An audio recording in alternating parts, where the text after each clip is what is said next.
ஆழ்ந்து கேளுங்கள். முதல்ல நீங்க செய்ய வேண்டியது உங்க வாழ்க்கையில தன்மையை பற்றிய சத்தியங்கள், பரம சத்தியங்களை புரிய வேண்டியது.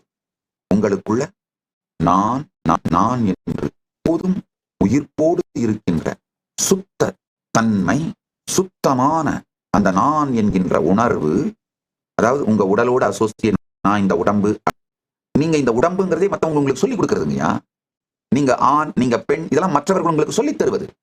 இது மாதிரி யாரும் சொல்லித் தருவதற்கு முன்பு, எதையும் வெளியிலிருந்து புரிந்து கொள்வதற்கு, உள்வாங்குவதற்கு முன்பு, யாராலும் மூளைச்சலவை செய்யப்படாமல் இருப்பதற்கு முன்பு, நீங்க ஒரு ஆண், பெண், நீங்க ஒரு அலி அல்லது திருநங்கை, அல்லது நீங்க ஒரு டாக்டர், என்ஜினியர், இந்த எல்லா ஐடென்டிட்டியுமே மற்றவர்கள் உங்களுக்கு கொடுப்பது.